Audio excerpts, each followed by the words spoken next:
बिस्मिल्लाहिर्रहमानिर्रहीम। अस्सलाम वालेकुम। क्विक बुक ट्रेनिंग की दूसरी वीडियो में आज हम कंटिन्यू करेंगे इंट्रोडक्शन ऑफ अकाउंटिंग।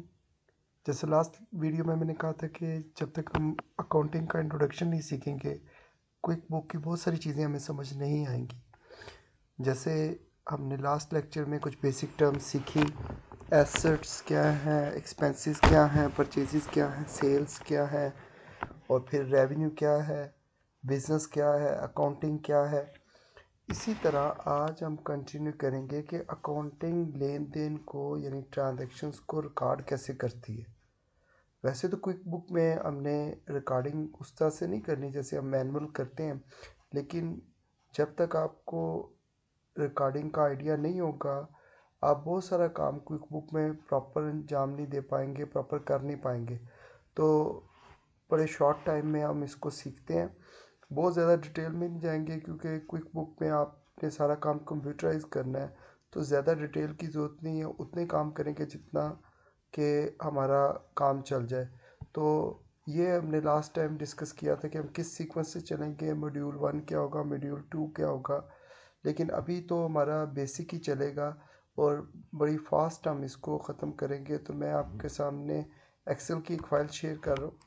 ये देखिए जी, एक्सेल की फ़ाइल में हमने लास्ट लेक्चर में जो टर्म्स सीखी थी अब उससे आगे बात कर रहे हैं। एक वर्ड हम बार बार यूज़ करेंगे क्विक बुक की ट्रेनिंग के दौरान, अकाउंट का। ये अकाउंट क्या होता है? अकाउंट हम वर्ड यूज़ करते हैं इंडिविजुअल रिकॉर्ड के लिए। किसके इंडिविजुअल रिकॉर्ड के लिए? एसेट्स के, एक्सपेंसेस के, रेवेन्यू के, कैपिटल के और लायबिलिटीज़ के। एसेट्स मैं रिपीट कर दूं, एसेट्स आपको पता है कारोबार की प्रॉपर्टी है, बिल्डिंग, कारोबार की लैंड, कारोबार की मशीनरी, कारोबार की इक्विपमेंट, कारोबार का कैश, कारोबार का बैंक। क्या इन नामों को लेते हुए मैंने किसी खर्चे का नाम लिया? नहीं, वो सारी जायदाद का नाम लिया। फिर एक्सपेंसेस कारोबार के खर्चे होते हैं जो कारोबार रूटीन में गुड्स को ख़रीदने में और इंतज़ाम चलाने में करता है, जैसे इलेक्ट्रिसिटी बिल पे किया, ऑफिस रेंट पे किया, एट्सेट्रा। रेवेन्यू चीज़ों को बेचकर जो पैसे आते हैं वो रेवेन्यू है। सेल सबसे बड़ी एग्जांपल है रेवेन्यू की। कैपिटल वो सरमाया जो कारोबार का मालिक कारोबार में इन्वेस्ट करता है, और लायबिलिटीज़ कारोबार के कर्जे होते हैं। तो इनके इंडिविजुअल रिकॉर्ड क्या है? एसेट के इंडिविजुअल रिकॉर्ड क्या है? एसेट, बहुत सारे एसेट्स हैं। तो वो बहुत सारे जो एसेट्स हैं जैसे कैश, तो हम कहेंगे कैश अकाउंट यानी कैश का रिकॉर्ड। इसी तरह हम कहेंगे बिल्डिंग अकाउंट यानी बिल्डिंग का रिकॉर्ड। तो हर नए नाम को, हर नए एसेट को हम क्या नाम देंगे? अकाउंट का। इसी तरह हर नए खर्चे को हम क्या नाम देंगे? अकाउंट का। तो एक्सपेंसेस तो कई तरह के होते हैं। तो अगर मैं एक्सपेंसेस की एग्जांपल दूं तो मैं ऐसे दूंगा कि एक्सपेंस है तो कौन कौन से एक्सपेंस है? लेट्स सपोज मैं कह देता हूँ परचेजेस, गुड्स को ख़रीदने का खर्चा। फिर सैलरी, तो मैं कहूँगा salary account, purchases account. Revenue, revenue जो आपने आमदनी कमाई है, आमदनी ली है चीज़ों को बेचकर, उसे हम रेवेन्यू कहते हैं। अब रेवेन्यू के अकाउंट कौन से हैं? तो रेवेन्यू के अकाउंट की सबसे बड़ी एग्जांपल क्या है? Sale account. तो हर इंडिविजुअल रिकॉर्ड अकाउंट कहलाता है, चाहे उसका ताल्लुक किसी भी कैटेगरी से हो। लेकिन क्वेश्चन ये राइज होता है कि ये 5 ही क्यों? Asset, expense, revenue, capital, liability क्यों? तो आसान सा आंसर है कि इन पांचों के अलावा अकाउंटिंग में कोई और अकाउंट ही नहीं है। इन्हीं पांचों के गिर्द अकाउंटिंग घूमेगी, तो इन्हीं पांचों के मुतलका अकाउंट है। इसलिए ये बात आपने याद रखनी कि अकाउंटिंग में मेन अकाउंट्स ये 5 ही हैं। मेन खाते, मेन रिकॉर्ड्स ये 5 ही हैं। आगे जो रिकॉर्ड्स हैं वो इनके सब रिकॉर्ड हैं। एसेट है तो एसेट कई तरह के हैं, तो हर एसेट का रिकॉर्ड जो होगा वो अकाउंट कहलाएगा। फिर अगली चीज़ जो हमने डिस्कस करनी है, अगला कंसेप्ट जो डिस्कस करना है, अकाउंटिंग पीरियड। अकाउंटिंग पीरियड होता क्या है? अकाउंटिंग पीरियड से मुराद वो पीरियड है जिसके लिए आप कारोबार का प्रॉफिट मालूम कर रहे हैं। और नॉर्मली बिजनेस में ये पीरियड होता है 1 ईयर का। तो हम कहेंगे the period for which profit of the business is certain, for which profit of the business is certain. तो वो पीरियड जिसके लिए आप कारोबार का प्रॉफिट मालूम करते हैं उस पीरियड को हम कहते हैं अकाउंटिंग पीरियड। और ये कितनी देर का होता है? ये पीरियड होता है 1 ईयर का, date is of 1 year. Normally जो है कारोबार अपने प्रॉफिट मालूम कर लेते हैं मंथली, बाई एनुअली, 6 मंथ के बाद, लेकिन मैक्सिमम जो देर लगानी है वो 1 साल से ज़्यादा नहीं, क्योंकि कारोबार को बहुत सारी लीगल रेगुलेशंस पूरी करनी होती हैं। अगर कंपनी है तो उस पर रिस्ट्रिक्शन है कि 1 साल के बाद अपने अकाउंट्स को पब्लिश करेगी, तो 1 साल से ज़्यादा टाइम नहीं कोई भी कारोबार लेगा, क्योंकि अकाउंटिंग के जो बेसिक प्रिंसिपल्स हैं जिनके बारे में मैंने कहा था, जनरली एक्सेप्टेड अकाउंटिंग प्रिंसिपल, वो ये कहते हैं कि अकाउंटिंग पीरियड मैक्सिमम कितनी देर का होगा? 1 साल का। अब इस 1 साल में क्या क्या एक्टिविटीज़ होंगी? इस 1 साल में जो जो एक्टिविटीज़ होंगी उन एक्टिविटीज़ को हम अकाउंटिंग साइकिल में देखेंगे। ये अकाउंटिंग साइकिल क्या है? अकाउंटिंग साइकिल से मुराद इस अकाउंटिंग पीरियड में जो जो एक्टिविटीज़ होंगी, लेकिन जैसे ही अकाउंटिंग पीरियड ख़त्म होगा, अगला अकाउंटिंग पीरियड स्टार्ट होगा, तो ये एक्टिविटीज़ दोबारा स्टार्ट हो जाएंगी। तो इस अकाउंटिंग पीरियड में जो एक्टिविटीज़ होंगी उन्हें हम अकाउंटिंग साइकिल इसलिए कह रहे हैं कि ये एक्टिविटीज़ बार बार रिपीट होती हैं। हर साल ये एक्टिविटीज़ दोबारा से रिपीट होती। वो कैसे? जैसे अकाउंटिंग पीरियड स्टार्ट हुआ, आज आपने कारोबार स्टार्ट किया जनवरी 1 को, तो पूरे साल की ट्रांजैक्शंस को सबसे पहले रिकॉर्ड किया जाएगा।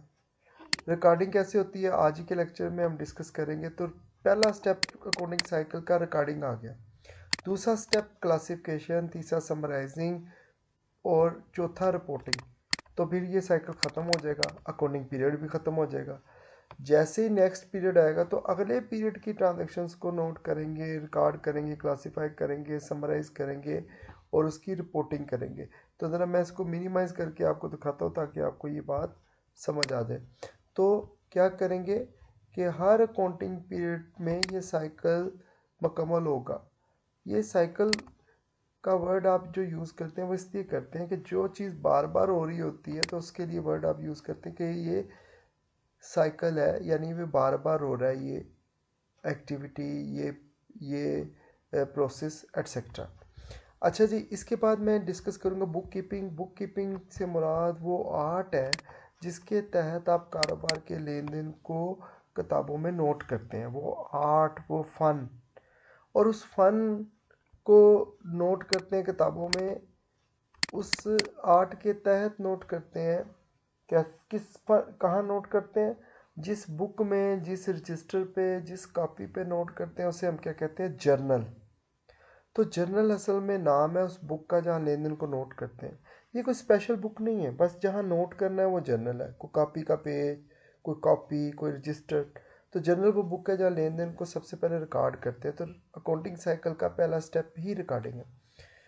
अच्छा, रिकॉर्डिंग के लिए कुछ रूल्स यूज़ होते हैं, उन्हें हम कहते हैं rules of debit and credit. ये रूल्स क्या है, जल्दी से इनको देख लेते हैं ताकि हम इन रूल्स को अप्लाई कर सकें। तो ये रूल्स हैं, rules of debit and credit. Accounting में मेन कितने रिकॉर्ड होते हैं तो हमने ऊपर डिस्कस किया था 5। इन्हीं 5 के मुतालिक रूल्स हैं। तो वो रूल्स क्या है? एसेट, एसेट का रूल क्या है? ये रूल सिखाने के लिए मैंने यहाँ 2 कॉलम बनाए, ये कर्सर में ऊपर चला रहा हूँ। एक को नाम दे दिया डेबिट और एक को नाम दे दिया क्रेडिट। ये डेबिट और क्रेडिट नाम है 2 कॉलम के। फिल वक्त हमने इतना ही याद रखना है, फिर आगे चल के हम देखेंगे कि इनका लफ्ज़ी मतलब क्या है। चलो, लफ्ज़ी मतलब अगर मैं बता भी दूँ तो क्रेडिट क्या है? उधार को कहते हैं, डेबिट कहते हैं जर्नल के कॉलम को। तो यहाँ बस अभी मैं सिखा रहा हूँ रूल, तो इसलिए समझें ये 2 नाम है। तो एसेट का रूल ये है कि एसेट इंक्रीज हो तो डेबिट, डिक्रीज हो तो क्रेडिट। इसी तरह एक्सपेंस का रूल भी यही है, इंक्रीज हो तो डेबिट, डिक्रीज हो तो क्रेडिट। और बाकी जो 3 मेन रिकॉर्ड हैं उनके रूल एक जैसे हैं। तो रेवेन्यू, लाइबिलिटीज़ और कैपिटल इंक्रीज हो तो क्रेडिट, डिक्रीज हो तो डेबिट। ये इंक्रीज डिक्रीज क्या है? जैसे कारोबार ने कोई एसेट ख़रीदा, फर्नीचर ख़रीदा।